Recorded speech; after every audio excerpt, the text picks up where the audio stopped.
কোকৰাঝাৰস্থিত খুটামাৰীত থকা মাদ্ৰাছা ইছলামিয়া ইচ্ছা আতুল উলুম শিক্ষানুষ্ঠানত নামভৰ্তি চলি আছে।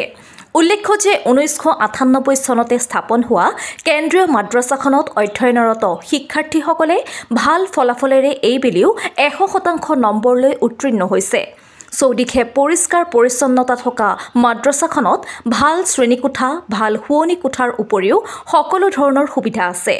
নামনি অসমৰ ভিতৰত নাম কৰা কেন্দ্ৰীয় মাদ্ৰাছাখনত অধ্যয়ন কৰি ইতিমধ্যে বহু শিক্ষাৰ্থীয়ে নাম উজ্বলাবলৈ সক্ষম হৈছে।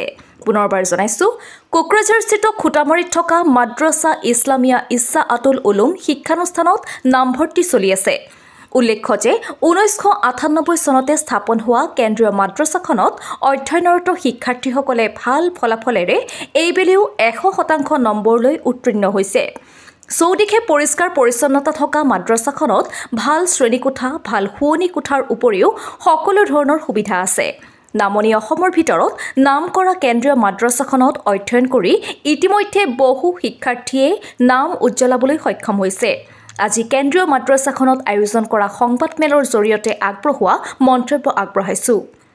আপোনালোকে জানে যে আমাৰ খুটামাৰী মাদ্ৰাছা ইছলামী ইচ্ছা আতুল উলুম খুটামাৰী মাদ্ৰাছাখন বিটিডিৰ ভিতৰত এখন কেন্দ্ৰীয় মাদ্ৰাছা 1998ত স্থাপন কৰা হৈছে। এই মাদ্ৰাছাখনত আমাৰ নতুন শিক্ষাবৰ্ষ আৰম্ভ হৈছে। যোৱা 10 তাৰিখৰ পৰা আমি ভৰ্তি কৰি আছো। যোৱা 2 বছৰৰ পৰা যিটো আমাৰ মানে ফলাফল হৈ আছে, বোৰ্ডৰ পঞ্জিম বোৰ্ড আছে, অল আছাম আমাৰ পঞ্জিম বোৰ্ড আৰু ৰাবেতা বোৰ্ড, আমাৰ লয়াৰ আছামৰ এটা বোৰ্ড আছে, ৰাবেতা বোৰ্ড। তাৰ অধীনত আমাৰ মানে এক্সাম বিলাক হয়। আমাৰ ফলাফল মানে আমাৰ যিটো মানে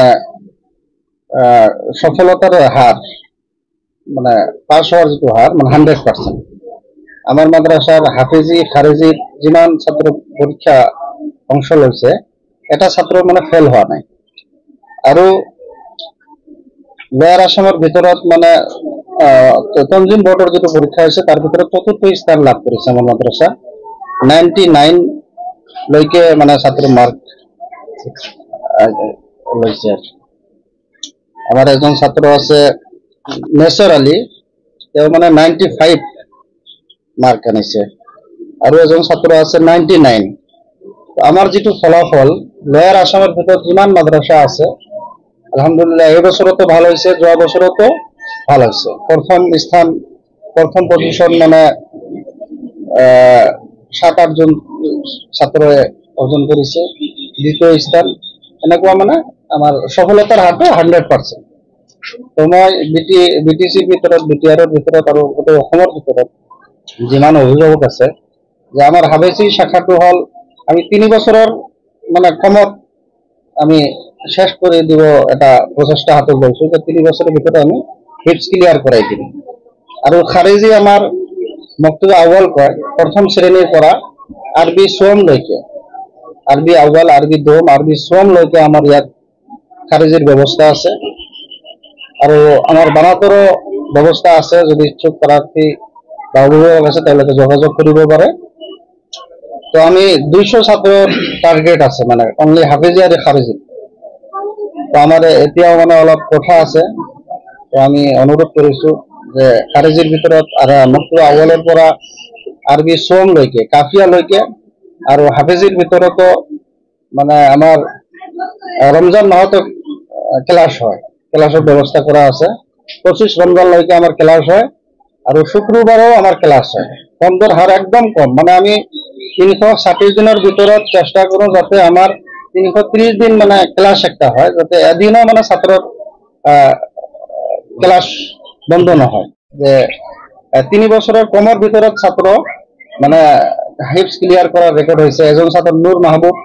আমাৰ ইয়াৰ পৰা যদি 14 বছৰৰ তলত মানে ছাত্ৰ হিপছ ক্লিয়াৰ কৰে, তেনেহ'লে মানে মাৰ্কাজুল মাৰিফ আৰু আজমল ফাউণ্ডেশ্যনৰ এটা ব্যৱস্থা আছে যে মডাৰ্ণ এডুকেশ্যন মাদ্ৰাছা ছাত্ৰ হিপছ হাফিজি ছাত্ৰসকলৰ বাবে, যে তেখেতে 3 বছৰৰ ভিতৰত তেওঁলোকক হায়াৰ ছেকেণ্ডাৰী মানে ছায়েন্সত ক্লিয়াৰ কৰাই তেওঁলোকক JEE আছে, ইঞ্জিনিয়াৰ, ডক্টৰ, তাত মানে অংশগ্ৰহণ কৰায়।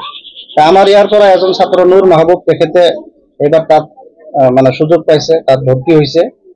তো আমাৰ লক্ষ্য হল যে আমাৰ 7-8 বছৰৰ ছাত্ৰবিলাকক আমি যাতে 10-12 বছৰৰ ভিতৰত মানে আমি হিপছ ক্লিয়াৰ কৰাই তেওঁলোকক আধুনিক শিক্ষাৰ কাৰণে মানে ইংলিছ মিডিয়ামত তাৰ পৰা যাতে যাব পাৰে।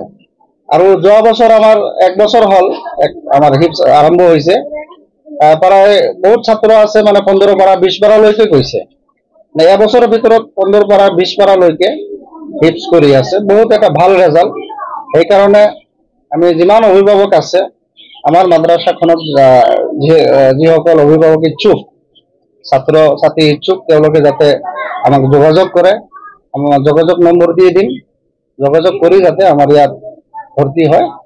আজিৰ মানে প্ৰেছ বিবৃতিৰ উদ্দেশ্য অভিজ্ঞ শিক্ষক জেনেৰেল আৰু ওলামা হাফিজ প্ৰায় আমাৰ 3জন আছে, আমি আৰু লাগিলে আৰু 2জন ল'ম আৰু মানে খাৰিজিৰ শিক্ষক ল'ম। তো এইখিনিয়ে। নমস্কাৰ, মই আপোনালোকৰ আজি এই চেনেলৰ মাধ্যমত সমগ্ৰ অসমৰে সংখ্যালঘু সমাজক মই এটা অনুৰোধ জনাব বিচাৰিছোঁ যে এইখন আমাৰ কুটামাৰী কেন্দ্ৰীয় মাদ্ৰাছা। এই কেন্দ্ৰীয় মাদ্ৰাছাখন 200ৰো অধিক ছাত্ৰ ছাত্ৰীৰে চলি আছে আৰু খুব সুন্দৰ ফলাফল পাবলৈ সক্ষম হৈছে এই মাদ্ৰাছাখনে। আৰু মাদ্ৰাছাখনত ছাত্ৰ ছাত্ৰী বেছি হোৱাৰ বাবে হয়তো অলপ ক্লাছ কৰাৰ কাৰণে অসুবিধা হৈছে, যাৰ বাবে এই মাদ্ৰাছা সমিতিয়ে এটা নতুনকৈ শ্ৰেণীকোঠা নিৰ্মাণ কৰাৰ বাবে যোজা আৰম্ভ কৰিছে। আৰু এই শ্ৰেণীকোঠাটো নিৰ্মাণ কৰাৰ বাবে হয়তো আৰ্থিকৰ প্ৰয়োজন আছে, গতিকে সেইকাৰণে আমাৰ মাদ্ৰাছা কমিটি এখন স্কেনাৰ বা QR কোড আপোনালোকৰ ছ'চিয়েল মিডিয়াত মানে মুকলি কৰা হ'ব বা ৰাজহুৱা কৰা হ'ব।